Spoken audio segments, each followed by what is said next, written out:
स्वागत है आपका हमारे चैनल लर्न एंड ग्रो में। आज हम डिस्कस करेंगे कास्टिंग टर्म्स और उसकी प्रोसेस के बारे में। जो कास्टिंग टर्म होती है और जो प्रोसेस होती है कास्टिंग, वो कैसे करते हैं। तो जो कास्टिंग टर्म होती है पहले हम वो समझ लेते हैं और फिर हम उसकी प्रोसेस को समझेंगे। तो पहले जो कास्टिंग में टर्म्स यूज होती हैं पहले उनके बारे में डिस्कस करेंगे। तो जो पहले कास्टिंग टर्म्स हैं वो हम देख लेते हैं। तो सबसे पहले हमारे पास आता है बॉटम बोर्ड। हम लेते हैं एक बॉटम बोर्ड। ये बॉटम बोर्ड होता है जो वुडन का बना होता है, इस तरह का वुडन बोर्ड होता है, ताकि जो हमारी कास्टिंग है जब हम इसके ऊपर बॉक्स रखते हैं और कास्टिंग को प्रोड्यूस करते हैं तो क्या हो, हमारी जो सीधी रहे ये और बिल्कुल प्लेन जो है हमारा जो कास्टिंग है या कास्टिंग बॉक्स हम एक लेवल में इसके ऊपर टिके, तो इसलिए इसका यूज किया जाता है। तो ये बॉटम बोर्ड होता है जो कि यूज किया जाता है। उसके बाद यूज किया जाता है फ्लास्क। एक इस तरह का डिब्बा होता है जो आपको ये दिखाई दे रहा है, चारों तरफ इसके यहाँ दीवारें होती हैं, उसके ऊपर और नीचे कुछ नहीं होता। तो इस तरह का एक बॉक्स होता है और ऊपर और नीचे से खाली होता है, चारों तरफ सिर्फ ये दीवारें होती हैं। तो इसको हम बोलते हैं फ्लास्क। अकॉर्डिंग टू यूज इसको हम कोप, ड्रैग और चीक बोल देते हैं। तो इसको हम फ्लास्क बोलते हैं वैसे, क्योंकि इसके अंदर हम सैंड को डालते हैं और जो हमारा मोल्ड है उसके अंदर बनाते हैं।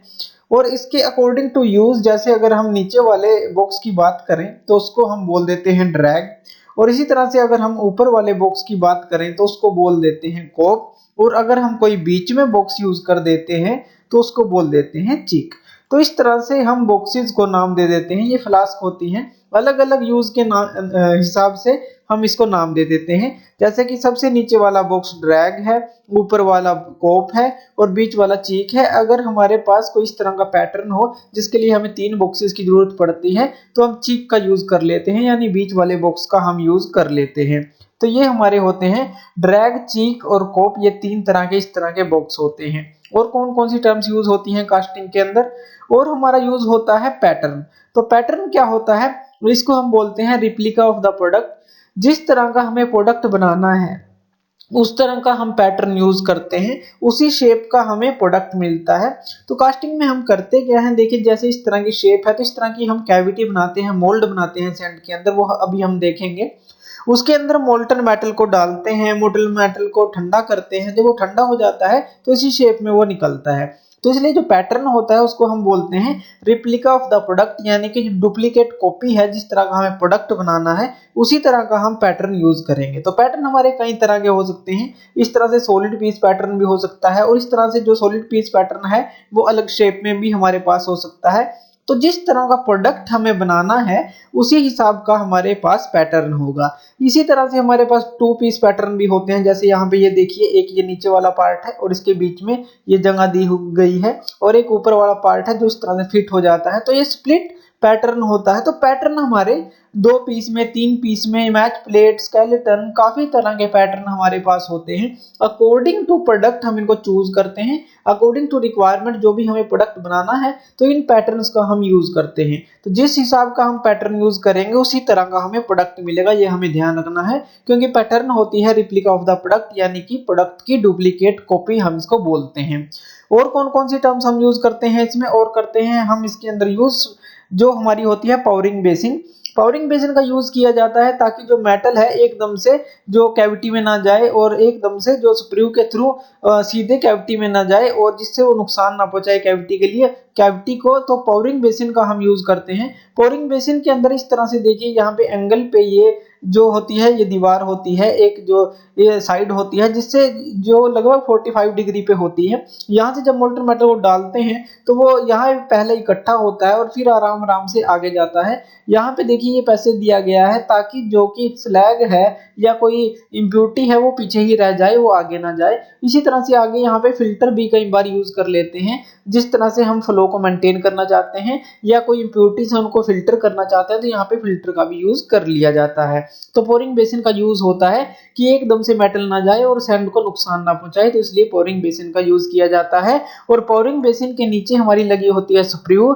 ये जो है स्क्रू, अब जब पोरिंग बेसिन से हॉट मेटल जाता है तो वो स्क्रू से होके इस तरह से पैसेज से होके जाता है, और इसको हम बोलते हैं स्क्रू, जो पोरिंग बेसिन के नीचे लगी होती है।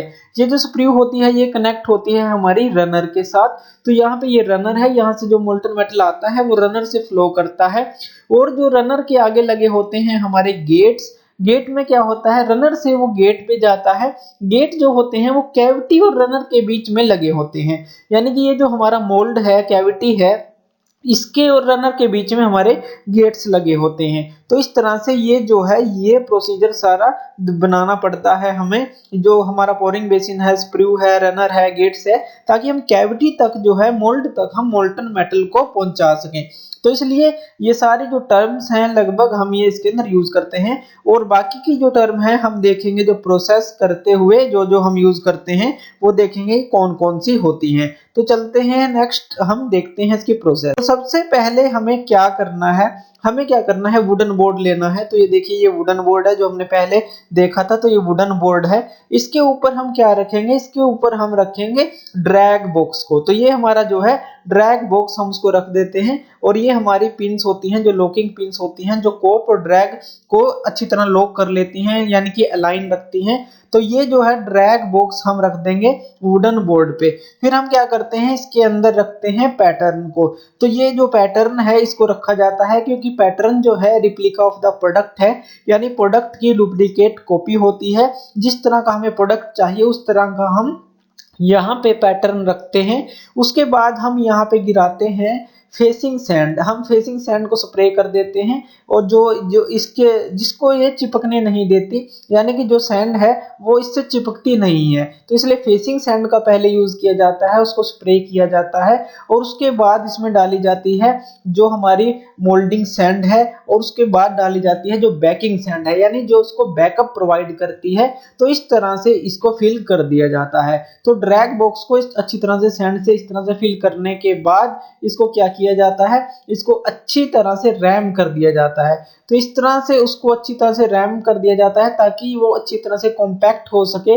लेकिन जब हम रैमिंग करते हैं तो हमें ध्यान रखना होता है कि हम ज्यादा जोर से ना करें, ताकि जब हम हॉट मेटल इस कैविटी में डालेंगे, जो यहाँ पे बनेगी, पैटर्न को जब हम निकालेंगे, यहाँ कैविटी बनेगी, तो इस कैविटी में जब मोल्टन मेटल को डालेंगे तो जो गैसेस हैं वो आसानी से बाहर निकल सकें। तो इसकी जो रैमिंग है हमें ऐसी टू हार्ड भी नहीं करनी है, यानी कि तो हमें इसको थोड़ा सॉफ्टली रैम करना है। और फिर भी हम क्या करते हैं, रैमिंग करने के बाद हम एक वेंट वायर का यूज करते हैं। इस तरह की ये वेंट वायर होती है, ये तीखी वायर होती है, और इसको हम क्या करते हैं, इसके थ्रू हम सुराख को बनाते हैं, यानी कि पोरोसिटी को हम इंक्रीज करते हैं सैंड की। इसके अंदर हम सुराख कर लेते हैं जो ड्रैग बॉक्स होता है, और इस तरह से हमारा जो ड्रैग है वो बिल्कुल तैयार हो जाता है, यानी कि ड्रैग बॉक्स का जो काम है वो लगभग हम फिनिश कर लेते हैं।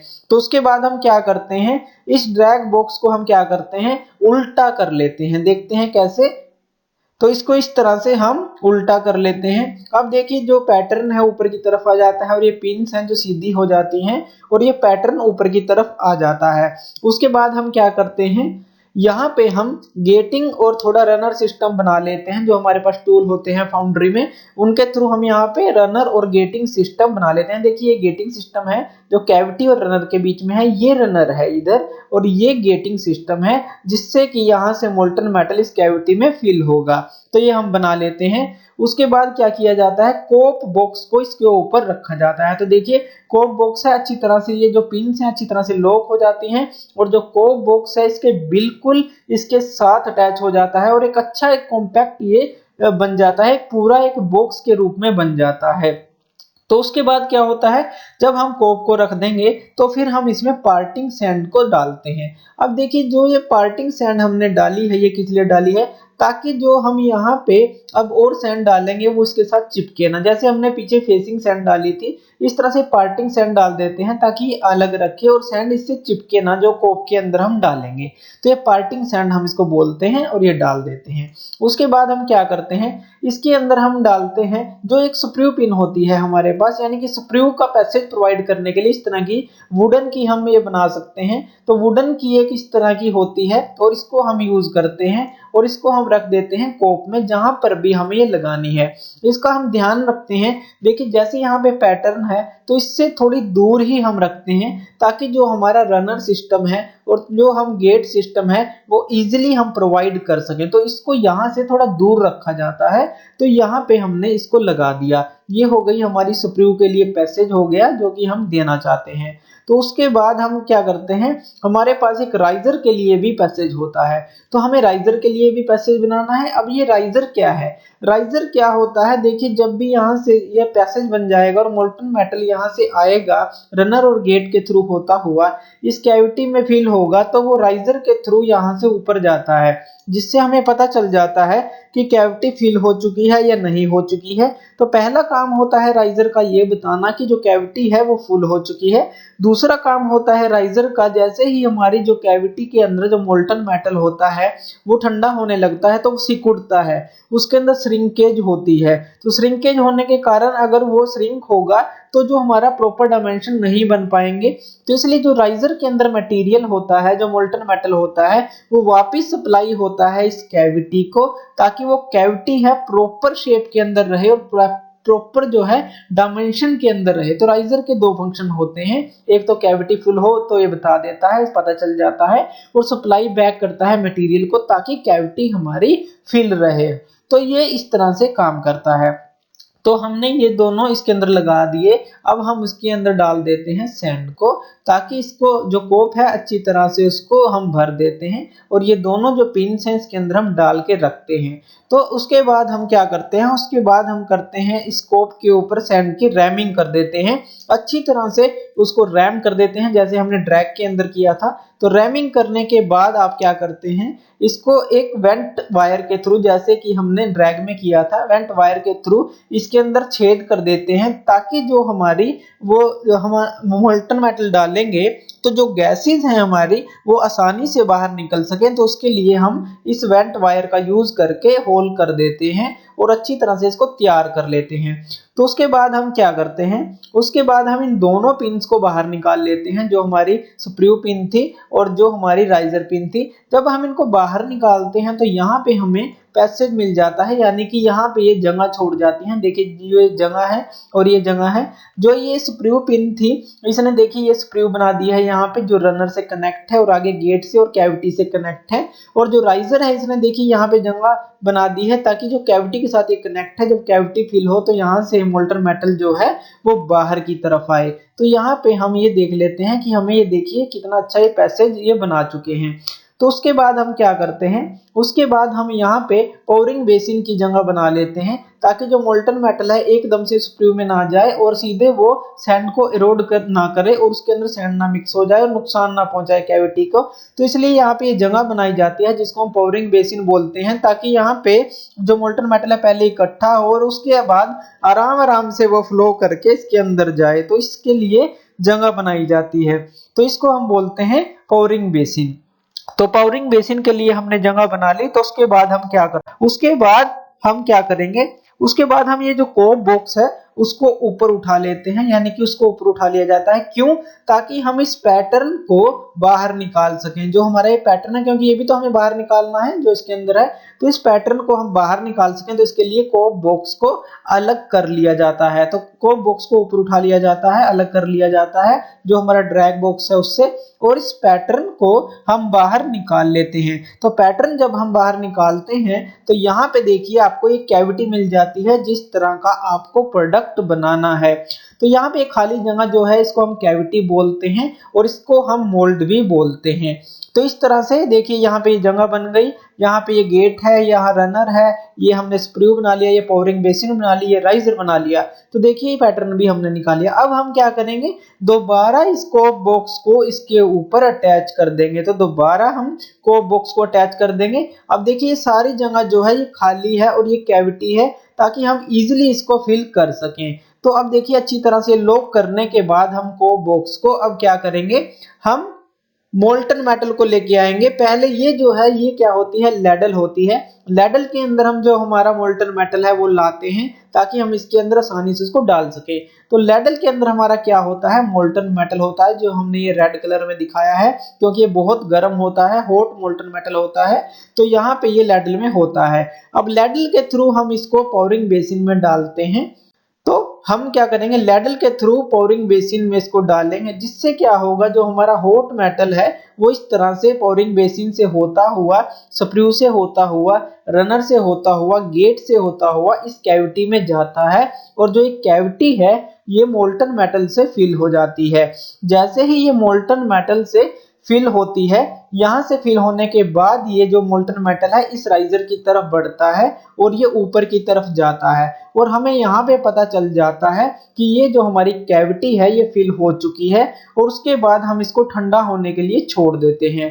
ठंडा होने के बाद क्या होता है, जो हमारा ये जो अब श्रिंकेज करेगा, थोड़ी बहुत ही सिकुड़ेगा, तो ये जो राइजर है इसको बैकअप मटेरियल देगा और इस कैविटी को फिल रखेगा।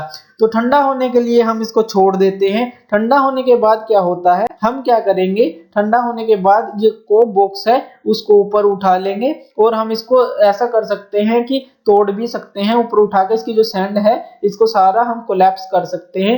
इसी तरह से हम इसको कोलैप्स करके जो ड्रैग बॉक्स है इसको भी हम कोलैप्स कर लेते हैं, यानी कि तोड़ लेते हैं और उसमें से हम निकाल लेते हैं अपने प्रोडक्ट को।